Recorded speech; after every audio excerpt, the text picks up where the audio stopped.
ఈ వీడియో చివరిదాకా చూస్తేనే క్లారిటీ అయితే వస్తుంది.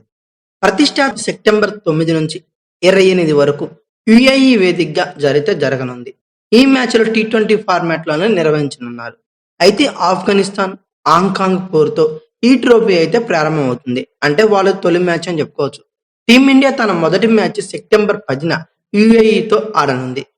ఈ నేపథ్యంలో అజిత్ అగార్కర్ నేతృత్వంలోని బీసీసీఐ సెలక్షన్ కమిటీ ఆగస్టు 19 లేదంటే 20 తేదీల్లో జట్టును ప్రకటించే ఛాన్సెస్ అయితే మాక్సిమం కనబడుతున్నాయి.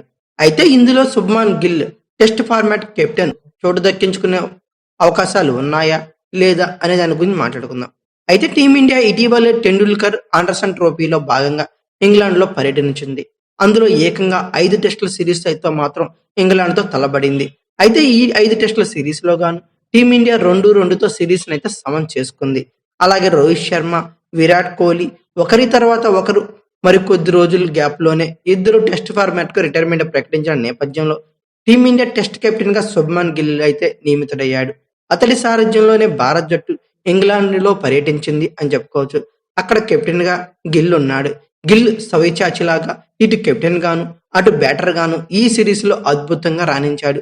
75.40 యావరేజ్తో ఏకంగా ఈ సిరీస్లో 754 పరుగులు అయితే చేశాడు. ఇందులో 4 సెంచరీలు ఉన్నాయి. ఈ సిరీస్లో అత్యధిక పరుగులు చేసిన బ్యాటర్లో తొలి స్థానాన్ని శుభ్మన్ గిల్ సొంతం చేసుకున్నాడు. ఇక బర్మింగ్హామ్ టెస్టులో అయితే ఏకంగా భారీ డబుల్ సెంచరీ 269 పరుగులు అయితే సాధించాడు. ఇక ఇంగ్లాండ్ సిరీస్లో గిల్ అద్భుతంగా రాణించినప్పటికీ ఆసియా కప్లో మాత్రం అతడికి చోటు దక్కే అవకాశం దక్కకపోవచ్చనే సమాచారమే గట్టిగా వినిపిస్తుంది. సూర్యకుమార్ యాదవ్ సారథ్యంలో రాణిస్తున్న టీమిండియా టీ20 జట్టుల్లో పెద్దగా ప్రయోగాలు చేయడానికి బీసీసీఐ సెలెక్టర్లు మొగ్గు చూడడం లేదని సమాచారం. అయితే టీ20 ఫార్మాట్లో సంజు శాంసన్, అభిషేక్ శర్మ ఓపెనర్లుగా కుదురుకున్నారు. వీరి జోడీ చక్కగా రాణిస్తుంది. దీంతో సెలెక్టర్లు ఓపెనర్లు మార్చే సాహసం చేయడానికి పూనుకోవడం లేదని తెలుస్తుంది. అయితే మిడిల్ ఆర్డర్లోని తీవ్రమైన పోటీ అయితే ఉంది. దీంతో శుభ్మన్ గిల్ టీ20 జట్టుకు స్థానం లభించే అవకాశం కనిపించడం లేదు. అలాగే యశస్వి జైస్వాల్ కూడా మొండి చేయి ఎదురయ్యే అవకాశాలే ఎక్కువ కనబడుతున్నాయి. రెడ్ బాల్ క్రికెట్ మీద దృష్టి పెట్టమని అతనికి సెలెక్టర్లు సూచించినట్లు బీసీసీఐ వర్గాలు అయితే చెబుతున్నాయి. అలాగే శ్రేయస్ అయ్యర్, కేఎల్ రాహుల్ కూడా ఈ సిఆర్ఈ టీ20 టీంలో స్థానం దక్కకపోవచ్చని అనుకుంటున్నారు. ఏది ఏమైనా మరి కొద్ది రోజులు ఆగితేనే ఆసియా కప్ లో పాల్గొనబోయే భారత జట్టు విషయంలో స్పష్టత అయితే వచ్చే అవకాశాలు అయితే ఉన్నాయి. అలాగే ఆసియా కప్ టీ20 టోర్నమెంట్ లో సూర్యకుమార్ యాదవ్ సారథ్యంలోనే భారత జట్టు బరిలో దిగడం దాదాపుగా ఖరారైంది.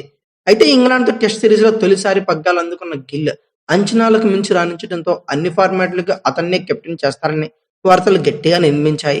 కానీ ప్రస్తుతానికి సారథ్య మార్పు ఉండకపోవచ్చనే సూర్యకుమార్ యాదవ్ టీ20 జట్టును నడిపిస్తాడని సమాచారం అయితే అందింది. వచ్చే నెల 9న ఆరంభమయ్యే ఈ ఆసియా కప్ కోసం ఈ 19వ తారీఖున జట్టు సెలక్షన్ అయితే జరగనుంది. ఈ సమావేశానికి కెప్టెన్ సూర్యకుమార్ యాదవ్ కూడా హాజరు కానున్నారంట. దీన్ని బట్టి అర్థం చేసుకోవచ్చు అతను ఆడే ఛాన్సెస్ ఎక్కువగా ఉండే కెప్టెన్ గాని. అలాగే స్పోర్ట్స్ ఎర్నియాకు శస్త్రచికిత్స చేయించుకున్న సూర్యకుమార్ యాదవ్ ప్రస్తుతం బెంగళూరులోని బీసీసీఐ సెంటర్ ఆఫ్ ఎక్సలెన్స్ లో కోలుకునే ప్రక్రియలో అయితే ఉన్నాడు. ఆసియా కప్ కోసం ఈ నెల 19న ముంబైలో సెలెక్టర్లు సమావేశం అవుతున్నారు. సంజు శాంసన్, అభిషేక్ శర్మ రూపంలో ఓపెనింగ్ జోడీ ఇప్పటికే ఉంది. అలాగే శుభ్మన్ గిల్ టీ20 జట్టులో చోటు దక్కించుకోవడం అంత తేలిక విషయం అయితే కాదు. ఇంగ్లాండ్ లో సత్తా చాటిన Yashasvi Jaiswal, middle order batter Shreyas అయ్యర్లు ప్రస్తుత కూర్పులో స్థానం అనుమానంగా మాట్లాడుకోవచ్చు. జైస్వాల్ ను టెస్ట్ క్రికెట్ వైపునే ఎక్కువ దృష్టి సారించమని సెలెక్టర్లు అయితే చెప్పుకొచ్చారు అని బోర్డు వర్గాలు వెల్లడించాయి. అయితే ప్రస్తుత భారత్ టీ20 జట్టులో సంజు శాంసన్, అభిషేక్ శర్మ, తిలక్ వర్మ, హార్దిక్ పాండ్యాతో పాటు సూర్యకుమార్ యాదవ్ ఉండటంతో యశస్వి జైస్వాల్ కు రింకు సింగిల్ కు అవకాశం కష్టంగానే కనిపిస్తుంది. అలాగే 2024 టీ20 ప్రపంచ కప్ లో స్టాండ్ బైగా ఉన్న రింకు సింగ్ ఈసారి ఈ ఏడాది ఐపీఎల్ లో పెద్దగా ప్రభావం అయితే చూపించలేకపోయాడు. అయితే భవిష్యత్తులో టీమిండియా అన్ని ఫార్మాట్లకు శుభ్మన్ గిల్లే కెప్టెన్ గా నియమించే ఛాన్సెస్ అయితే ఎక్కువ కనబడుతున్నాయి. అయితే గిల్ చివరిగా గత ఏడాది టీ20 ప్రపంచ కప్ లో ఆడగా జైస్వాల్ 2024 జులైలో ఈ ఫార్మాట్ లో బరిలో దిగాడు. ఇక రింకు చివరిగా ఫిబ్రవరిలో సొంత గడ్డపై ఇంగ్లాండ్ తో టీ20 అయితే ఆడాడు. ఇది పరిస్థితి. అయితే ఆసియా కప్ గాను టీమిండియా స్క్వాడ్ ఎలా ఉంటే బాగుంటుంది అనుకున్నారో ఖచ్చితంగా కామెంట్ బాక్స్ లో అయితే పిన్ చేయండి. అలాగే ఈ వీడియో కనుక మీకు నచ్చితే లైక్, షేర్, కామెంట్, సబ్స్క్రైబ్ చేసుకోండి. అలాగే పక్కనే ఉన్న బెల్ ఐకాన్ అక్కడ మాత్రం మర్చిపోకండి. Thank you for watching. Have a nice day.